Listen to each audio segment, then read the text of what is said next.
So something you may or may not know about me. There's actually two versions of me. Now when I say versions, I mean two Chynas. And when I say two Chynas, I don't mean I have a twin, from what I'm aware. There isn't a clone of me walking around, which I really wish there was, because I could really do with her help. And there isn't a cardboard cutout of me, again, from what I'm aware, and it'd be a bit weird if I had a cardboard cutout of myself. What I'm trying to say is that there's two versions of my personality. Right at the other end of the spectrum, on both ends. One side of me is like a 3-year-old toddler who is very sarcastic, very immature, playful, attention span of like a fish. And then the other side of me is the mature, intelligent, intellectual, very deep thinking Chyna. These two characters, when moulded together, they tend to clash because in certain circumstances they don't really get along. You also have these type of characters built inside of you.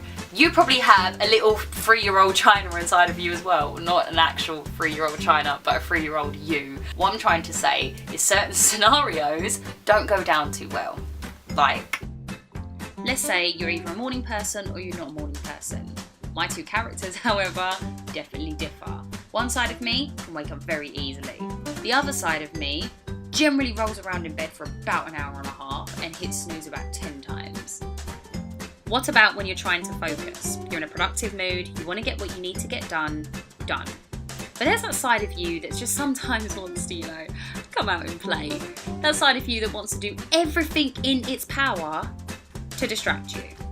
To remove you from that focused, productive mood you find so difficult to get into.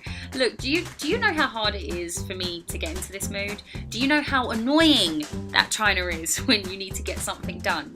Because she's so persistent and makes everything feel so much more better and fun than the stuff you're doing that it's really, really hard to ignore her. Everyone has got this side. The healthy one will grab a little snack, or the one that will devour the whole fridge. Have you ever seen that meme where it says there's like two versions of you, either completely glam and like done up, or a complete and utter tramp, which is borderline embarrassing?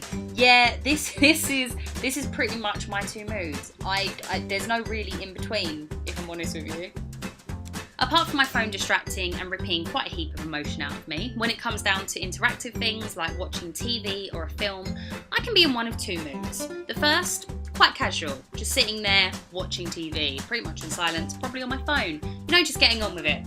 Then there's the other side of me, the side that is so emotional that the things you couldn't even imagine to trigger an emotion will send me into a height of emotions, especially things like animals and couple focus-ish. Yeah, I'm that person who tears up and cries at a cute puppy advert or gets really interactive with the TV, like talking to it. That is pretty much majority of the time me. So I guess that leaves me with just one question to ask. Which Chyna are you more like? Make sure you let me know down in the comment section below so I know that I'm not the only person that has two sides to myself. Let's hope. Fingers crossed, otherwise I clearly have problems. Make sure you give this video a thumbs up if you liked what you've seen. Get it liked because it's a like button. That was awful. If you fancy subscribing after that really awful joke, please feel free to. The subscribe button's just down there. That would make me really happy. You'll get to see me smile more often and more videos like this and more. So, why don't you do it? That was really cheesy. I'm gonna go now. See you next week. Mwah!